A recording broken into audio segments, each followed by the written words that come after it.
Welcome to the Phoenix Prosperity Podcast, where wealth meets legacy. Join your host, Tim Fergestad, as we explore the journeys of Phoenix's finest to success and beyond.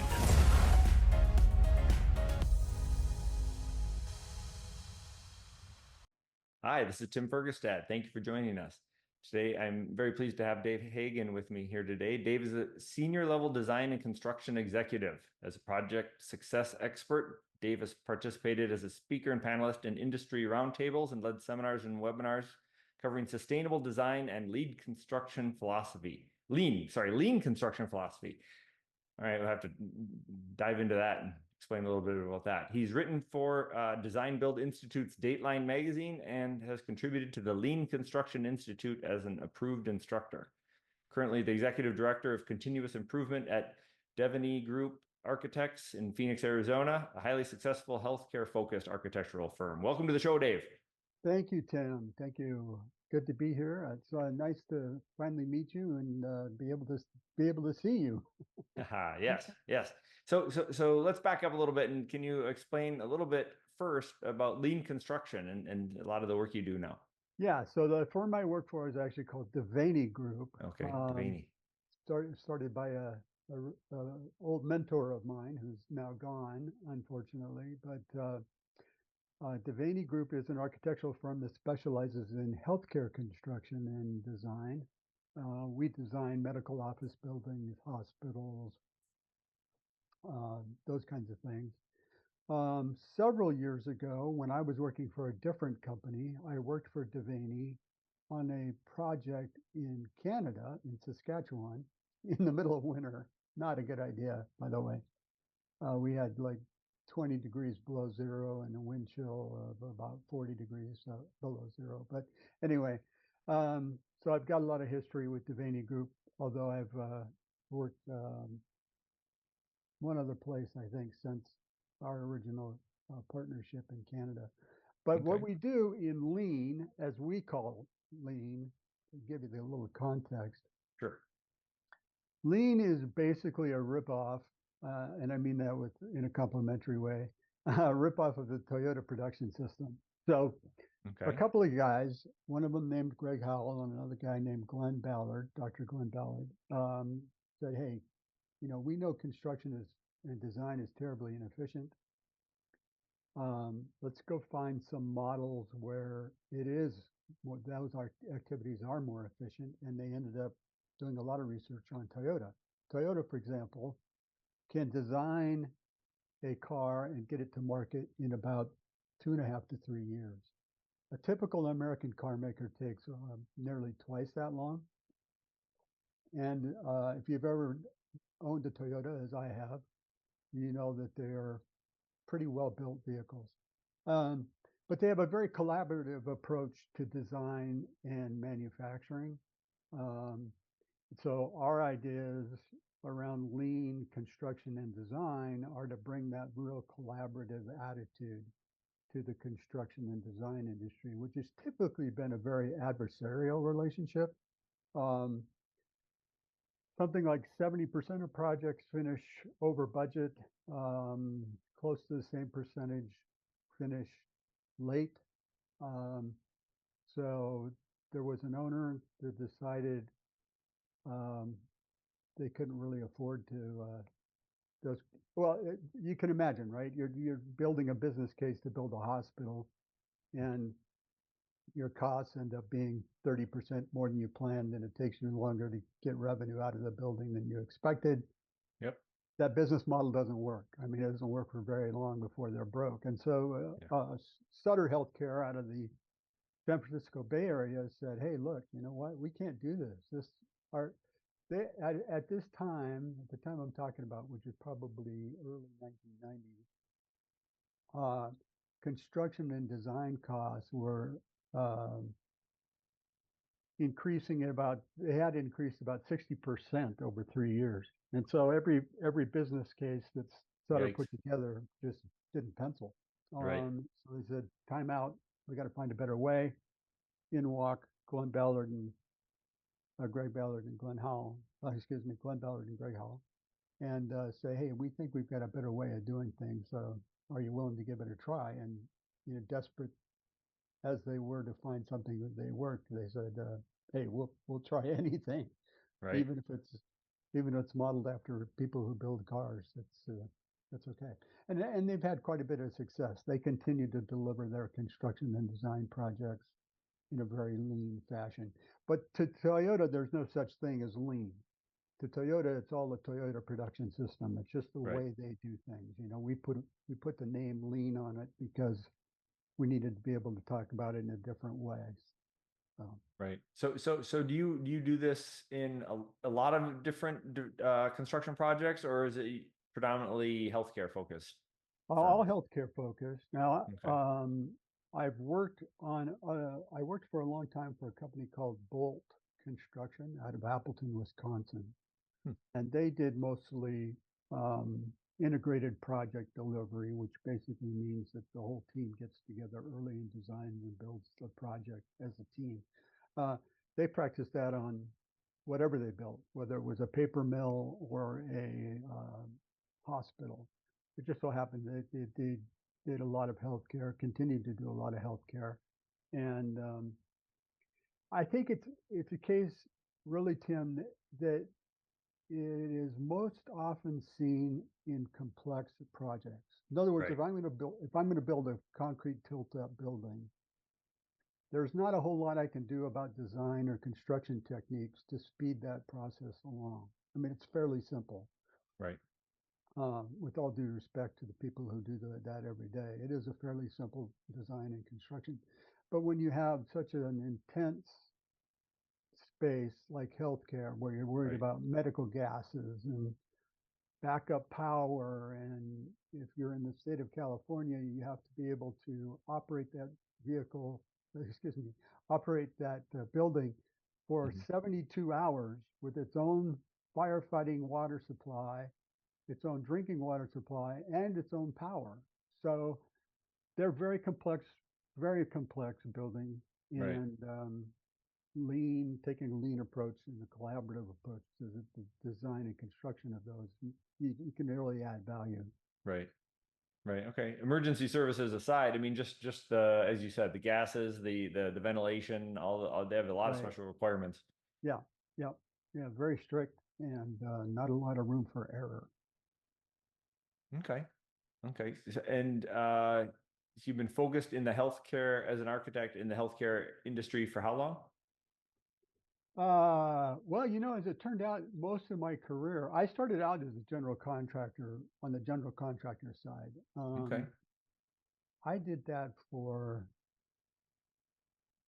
20 plus years, I think, and then moved to the design side about 5 years ago. And the reason I moved to the design side from the construction side is I had been preaching for all this time, hey, we should work more closely together as a design and construction partners to get the client the value they need out of the building. And I realized I didn't know as much as I needed to know about design. So I thought, well, I had a really great relationship with Devenney Group Architects, and they said, "Hey, we want to learn this. You want to learn what we do. We want to learn what you do." I've been here ever since, and that's been about almost exactly 5 years. So Okay. Okay.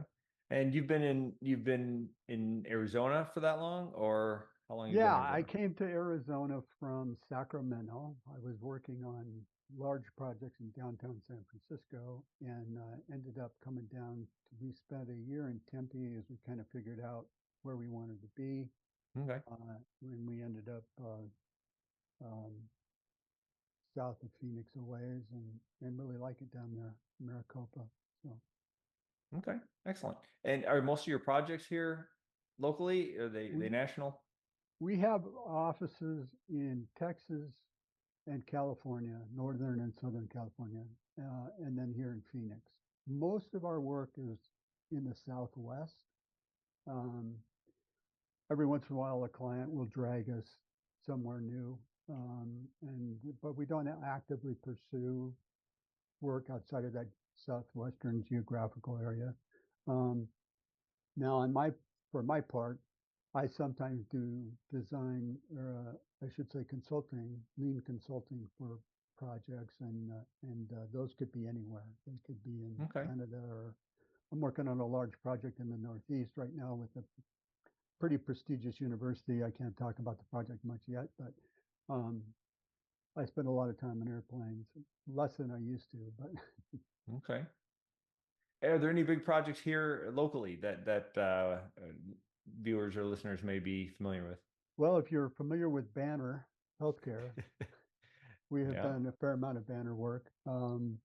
We just finished a project in Tucson Medical Center. Yeah, we've been on most Banner campuses, and we're working on one right now, the Thunderbird campus. We're just getting underway. So. Really? So, because they did a big renovation when they became a trauma center a few years ago, level 1, Yeah. I guess, Yeah. trauma center. Yeah, yeah, they're a great client. So what do you, on that particular one, for example, what's the plan going at that the Thunderbird banner? What's I'm not really closely involved in that project, although I know it's what they're talking about doing right now is some what I would call make-ready projects. So get some stuff moved around the existing campus so that they can okay? add on to it and keep the flow going. Okay. It's kind of a two-stage process, I guess. Okay. It seems like those things are always under construction at some level. Yeah, well, technology, right, drives a lot of that. Technology, especially in the imaging business, changes very quickly. Like what was Moore's law? Computing power doubles every couple of years and drops in price by 50% every couple of years. So keeping up with the technology drives a lot of that construction. Okay. Side question. Do you know, I think it's Omada Construction. They build a Not lot of familiar. healthcare stuff here in the Valley. I'm not Okay. familiar with them. Yet. Okay. Okay. Friend of mine, this company. Okay. Oh, neat. Okay, so I'll need to know more about them. Okay. I think they were doing stuff at the Mayo right now. Oh, wow. Yeah, that's a great client. That's a great client. Yeah. We haven't done any work up there. I happen to be a patient at Mayo. And yeah, they're the best. Okay. I guess that's bittersweet. Yeah, yeah, right.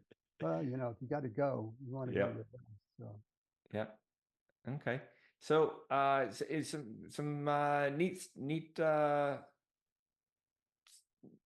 adventures there on your journey. How yeah, long were you in Sacramento? wow, I think about 4 or 5 years. Okay. But the drive from Sacramento into the Bay Area is That's legit. yeah, it's horrible. It's just awful. So I'd quite often travel into the city and spend a week in the city and then come home on the weekends. But yeah, I've worked on some really interesting projects. The project in Saskatchewan was fascinating. Obviously, they deliver healthcare much differently up there than we do down here. Right. But it was a really great opportunity to work with some great people who were really interested in improving the healthcare status of that community, and were very, very committed to making sure that that building was designed and built in a way that supported their goals. Okay. Okay. So, can you share an instance where you believe one of the projects maybe significantly contributed to your wealth and success? Yeah, I'd have to say when I was at Bull Construction, like I said, they're out of Appleton, Wisconsin. They had a joint venture with a group called Herrero, a really good construction company based in the Bay Area. And we worked on just a huge project in downtown San Francisco, right along Highway 1. And it was very complex. It was built very quickly. We had, if you can imagine, this is how different this type of construction is. So at one point, we had 170 people all in one office at the same time. You're a mechanical engineer, you might be sitting next to a mechanical engineer, you might be sitting next to the fire protection guy. You might be in charge. You might be sitting next to the woman who happened to be in charge of electrical design. Right. We have that So, in our multifamily stuff with the city. When you have the big oh meetings, yeah, we have maybe a score of people, 20 or something. But yours is on steroids. That yeah, sounds on huge. steroids. Yeah, that's every day. I mean, people and getting people to come to work in downtown San Francisco is no easy sell either, right? Parking's expensive. It's difficult to get in and out of the city. So we had to offer incentives to project workers to get them to show up Wow. and build our project. So it was kind of neat. Okay. And so how did that sort of change your view or impact your success or your wealth in Well, dealing with that sort of project? yeah, I think what it showed me was that there was a huge market there that was somewhat untapped. Uh, and and if you got the right people together, you could make some really great things happen and put a lot of money back into the owner's pockets and into the uh, share the risk and the reward with the rest of the team. So if you did it well, you could do quite well financially. I think I think typically construction projects are hit or miss, right? You get one good one, you get one bad one, you get two good ones, you get one bad one. It's real difficult to control the outcome. But with a collaborative delivery like an integrated project like this, you had a much better chance of controlling the outcome for the better Okay. So financially is and that otherwise. okay? Is that what you've seen then over time? Is the projects seem much more de-risked based off Well, of your team growth? yeah, that's interesting. It's funny because the resistance people have to it is they say, well, it changes the risk model, and I'm not sure I'm comfortable with that. What they don't see is it also changes the profit model, and they need to get kind of past in their head the idea of yeah, change is difficult. Lean is relatively easy. It's the change thing that's hard, right? Um, so I think the people who jump on board, uh, like the institution I was talking about earlier that's in the Northeast, they've decided to jump in and really trace this type of delivery really hard. But they had to get to the point where they needed to try something different and something new. So it changed their view of the risk, right? I mean, they felt like they were running too much risk, more traditional construction and design style.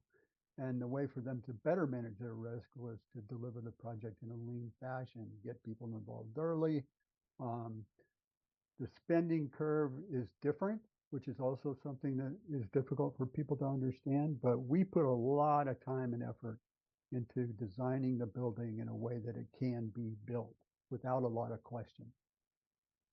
Okay. So, yeah, So to oversimplify, um, you guys can do things quicker without as many delays. yeah. Is that Well, I would say it's also more reliable, right? So the feedback we quite often get from owners is, look, we bless you, you're nice people, but we don't trust you. You never deliver the project when you say you're going to deliver it, and it always costs more than you say it's going to cost. right? So by showing them that this is a way of controlling those things, it actually lessens their risk. It does put more. It also puts risk where it ought to be. The general contractor, not that the general contractor has never carried risk, they always have, but there's some risk that the designer should be responsible for. There's some risk that the contractors and subcontractors should be responsible for. So it makes a more fair, I guess you would say, risk model. Um, we all agree to get together, sign the same contract, multi-party agreement, and share in a risk and a reward pool. So it gives us the incentive to do our job very well. Okay. How is that impact? So that's a big part of what I've come to appreciate too in investments is you finding the best risk reward returns, Right. right? Yeah, Risk exactly. adjusted returns. And Yeah. how has that changed for you over time? Um, well, I think when I started years ago, I've been in this construction industry for, I hate to say it, but over 50 years total. Um, my dad ran a commercial cabinet and millwork shop. We did schools, banks, churches, those sorts of things. And it was typically we'd get the job based on a low bid.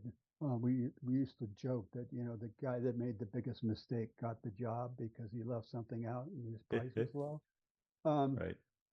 but because we were at the end of the financial food chain, the money that often was set aside for finishes, so to speak, often get eaten up by other processes, or the Right. or the schedule is close to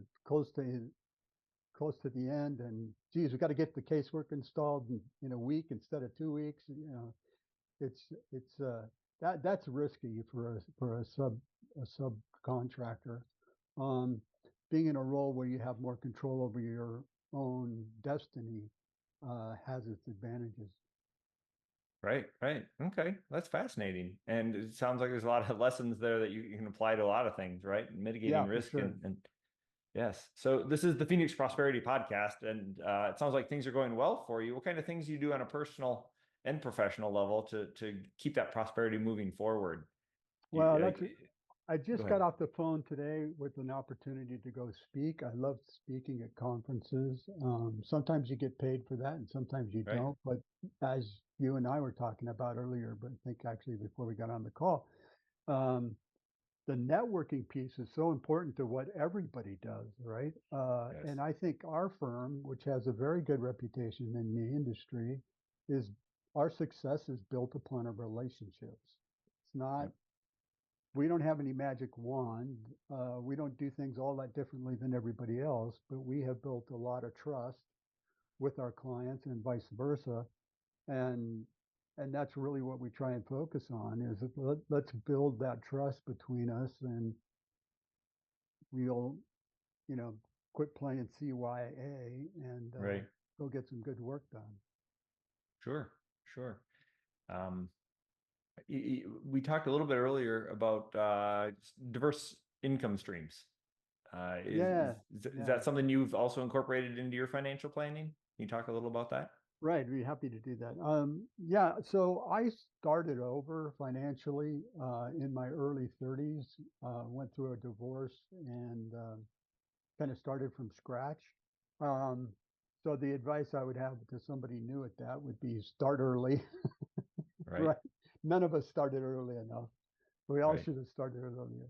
Um, but my wife has got a kind of her own little business that does quite well. She records visualizations and meditations for online apps. She's has several 100,000 followers on an app called Insight Timer. That produces some nice income for her. She Excellent. also does a couple other apps that she records for. And she's it allows her to be very independent. She records right, we have a sound booth right at home. She records right there, does her own editing, her own sound work. And yeah, it's really turned out to be a great little business. She's done a fantastic job at it. But that's really, we talk about diverse income streams. She's got a couple herself, and I've got, I do a little bit of consulting now and then. And yeah, I really think as I look back now that we could have and should have been more diverse at the beginning, earlier, I should say. Okay. Um, I think that would have been I think that's great advice. When I read that that was something you advocated, I thought, man, that really makes sense. Yes, yes. Well, thank you. So, um, I imagine, yeah, 100,000 that followers and stuff or users and stuff. That's impressive. She must be very good at that and have a good voice too. She has a I great voice. Yeah, she has a great voice. I I was told I have a good face for radio. I Yeah, don't know you and me both.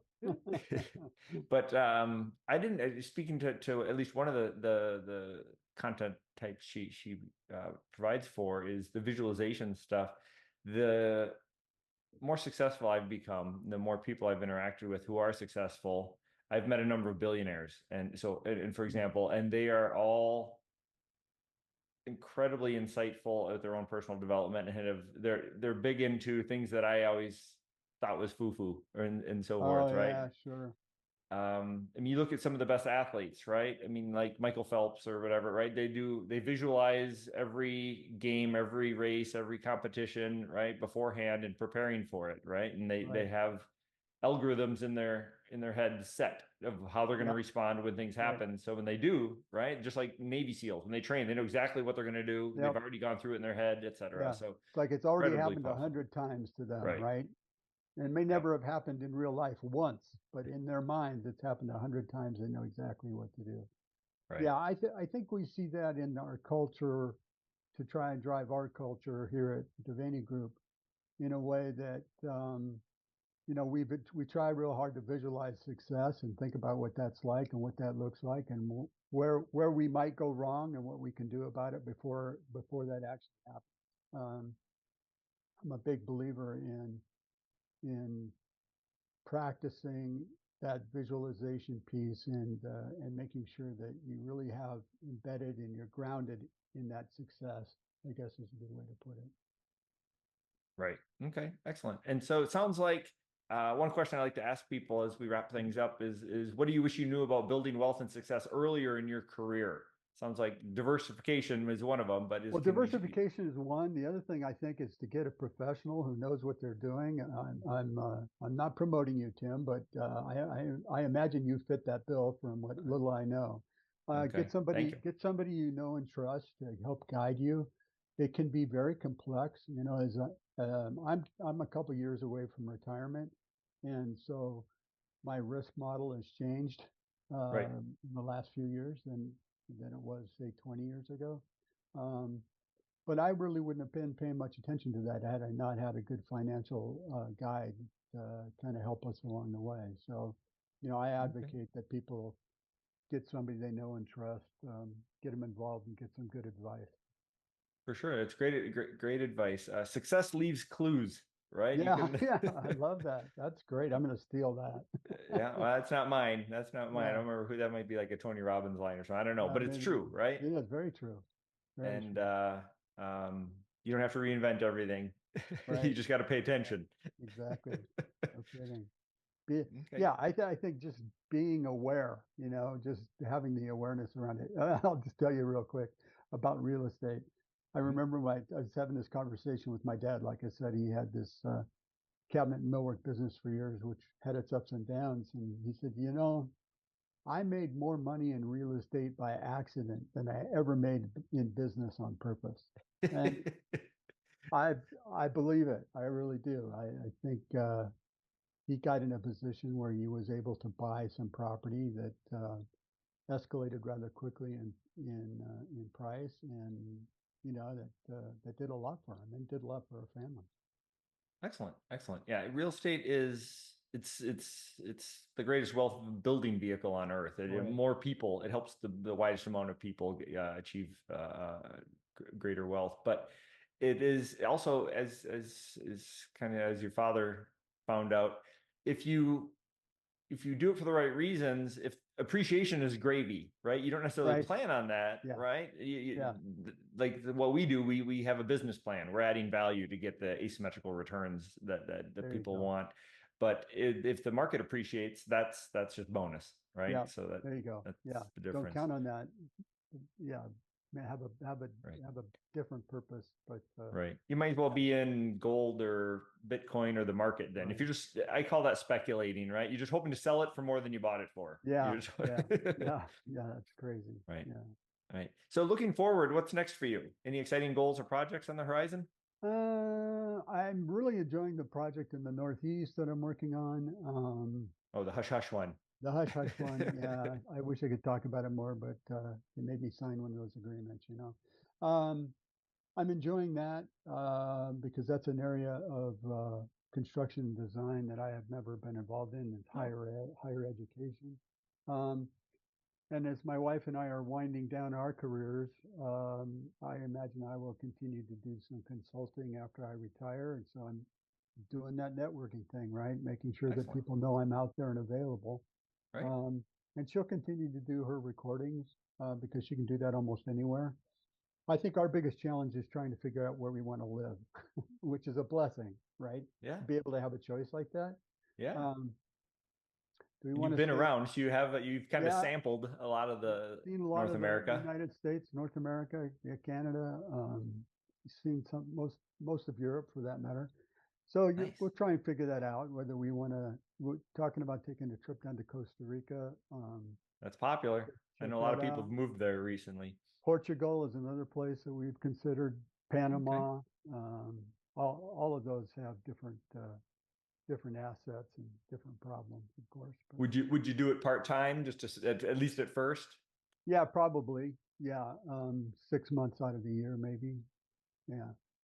It kind of Very nice. depends on what city, or excuse me, what country you're involved in, and what the visa requirements are, of course. Right. Sure. Okay. Well, that's great. Thanks, Dave. For our listeners who want to learn more about you or connect, where can they find you? Well, I'm on LinkedIn. That's probably the best way to look me up. And last name is spelled Hagan. Yeah, just give me a shout out if you're looking for a little help on the lean side of things. You want to know more about it. I don't charge anybody to tell them what it's all about.